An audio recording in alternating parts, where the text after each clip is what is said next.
Hello folks, my name's Lee Townsend and welcome back to my YouTube channel. In today's video, I'm going to teach you how to play arguably the most famous acoustic guitar song of all time. It's Wonderwall by Oasis.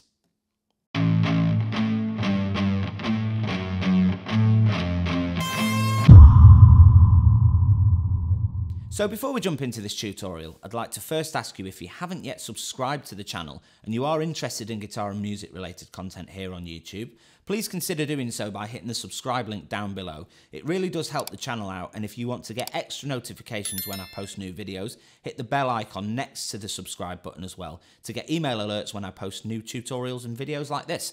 So, without further ado, let's jump straight in to Wonderwall, and it's actually one of the simplest songs, in my opinion, that you can learn to play on the guitar, but it's a really good exercise to get your strumming hand up to speed and to get your rhythm guitar playing sounding and feeling more natural and more fluid. So, the chords are really straightforward, so we'll start off with that part of the tutorial. And the guitar's in standard tuning, but the capo is on the 2nd fret, which takes everything up by a tone. And all the chords that I mentioned during this tutorial are in relation to the capo. So the first chord in the main chord sequence is an E minor, and that's played by putting your first finger on the 2nd fret of the A string, your second finger on the 2nd fret of the D string, your third finger on the 3rd fret of the B string, and your 4th finger or your pinky on the 3rd fret of the top E. But we're also going to let the G and the bottom E strings ring out, so be careful to fret this accurately to allow those other strings to ring out. We're playing all the strings with our picking hand, so it should sound like this. That's your E minor, and the second chord is going to be a G. And this chord change is really straightforward because we're literally taking our 2nd finger off from where it is and planting it back down on the 3rd fret of the bottom E string, so that's the only move between the two. And there's your G chord. And the 3rd chord in this progression is a D sus, which is played by moving your first finger down to the G string, 2nd fret on the G string, and your 2nd finger's not playing anything, but you're muting the bottom E and the A with your thumb. So it should sound like this. And the 4th and final chord in this progression is an A7 sus, which is played by moving your first finger up a string, 2nd fret on the D string, and your 2nd finger's going back down on the 2nd fret of the G string. And this time we're only muting the bottom E with our thumb. So that progression should sound like this.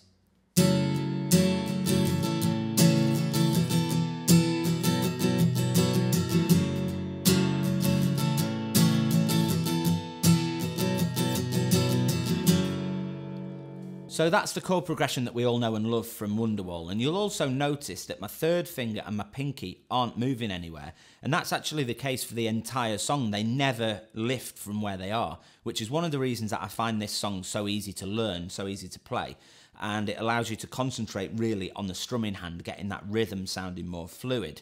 So that chord progression's played right the way through the intro and the first verse. And then there's a little transition bit. We won't call it a chord progression because it's only once round, but the next chord is a C major 7, which is played by putting your first finger on the 2nd fret of the D string and your 2nd finger on the 3rd fret of the A string. And as I said, the 3rd finger and the pinky don't move anywhere, so. And it should add there as well that I'm muting the bottom E string with my thumb and also a little bit with my 2nd finger, so. That's a C major 7, and the 2nd chord in this little transition thing is the D sus that we played before. And the 3rd chord is the A7 sus, which we played before as well. So, from the...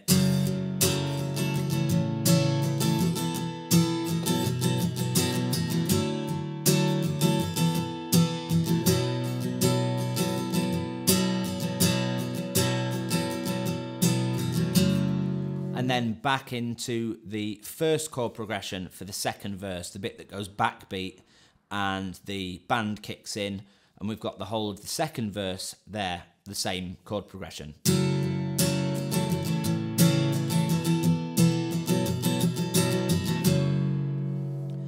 And that's the same through until the pre-chorus, which is the All the Roads We Had to Walk a Winding part. So the chords for that are C major 7 to D sus to E minor.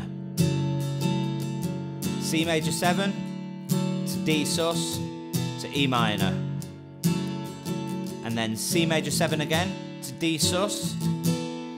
And then this is arguably the most difficult part of the song to play, just because the chord changes are so fast. And it's going G, D sus with an F sharp bass. So we're playing that D sus, but instead of using the first finger for the second fret on the G string, we're going to use the second finger for that to free up the first finger to play the second fret on the bottom E string, which is an F sharp note. And then there's an E minor chord after that. And then the D sus, and then the A7 sus. So that whole sort of fast bit should sound like this.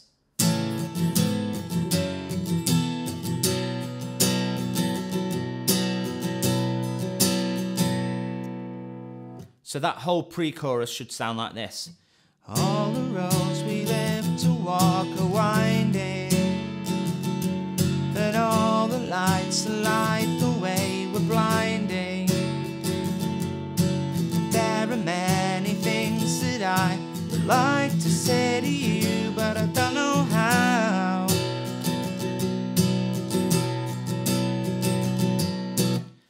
And then finally the chorus part of the song is C major 7, I said maybe, to E minor, to G, back to E minor.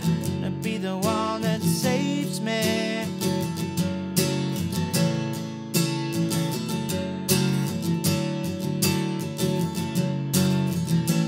You're my Wonderwall. And then we've got G, D sus with F sharp bass, and E minor, where the band cuts out. And then there's the pause before the drums come in, and then it comes back in with an A7 sus. But that gap there is actually quite weird, the timing, so I'll talk you through that really quickly. So after that G with the D sus with the F sharp bass and the E minor, we've got 1, 2, 3, 4, 1, 2, 3, 4, 1. Back in with the first chord progression. And the drums actually come in slightly before the guitar to give you a warning that it's coming in. So it does something like 1, 2, 3, 4, 1, dum da dum da dum. So it's not actually that difficult to count once you've got it into your head how that bit goes. So the whole song after that just repeats essentially without the transition bit after the first verse, because there's only one verse in the second time round.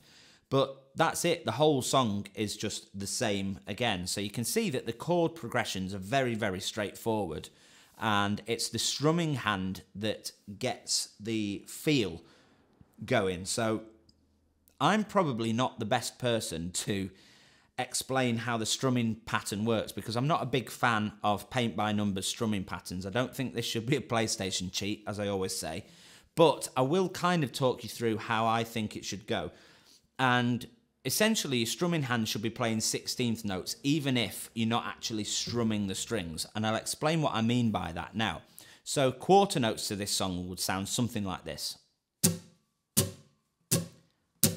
Eighth notes would be, and 16th is like that. And that's essentially what this hand should be doing. And whenever there's a beat that isn't played, you just miss the strings on your way up or your way down. So I imagine the rhythm of the strumming in my head like a dun dun dun dun dun dun dun dun dun dun dun.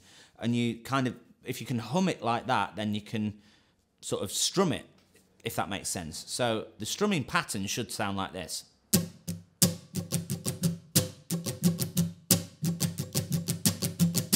And you'll notice that if you muted that video, this hand would just be going up and down, up and down, up and down. And the feel is all in the embellishments, the missing the strings, the hitting the strings harder. It's all in the kind of feel. And also something else that I get going on with this is I can mute the strings with my fretting hand as well. So on the A7 sus2, for example, I can go... See what I mean? So by lifting this hand off slightly, by lifting the fingers away from the strings, it deadens the strings. So I'm not muting at all with this hand. So you can get that feel on the part.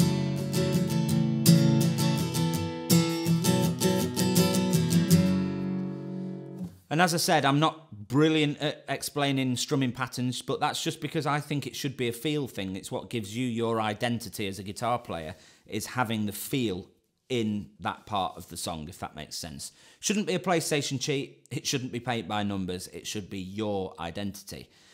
So, I know it was short and sweet and everything, but it is a really straightforward song to learn to play. Once you've got the chords nailed, it's all about practice. And that's what guitar playing is. It's all about repetition, doing it over and over again, so that it feels and looks more natural.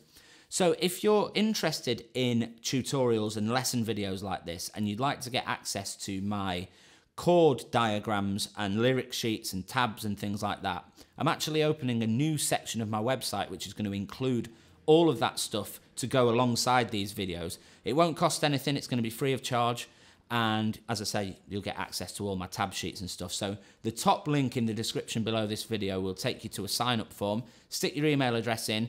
The section of the website isn't open just yet, but you can stick your email address in there to be added to the list, and when I open it up, I'll drop you an email with all the things going on in there. So apart from that, if you've got any questions at all, you can always leave them in the comments section down below this video. I try to get back to all the comments that I get. And if you'd like to join my Discord server to ask me any questions, anything like that, that's in the description down below. I think that'll be the second link. It's the one that says Discord, funnily enough. So that's all for this video. Thank you very much for watching, and I will see you next week with another video. Thanks very much. Take care. Bye-bye.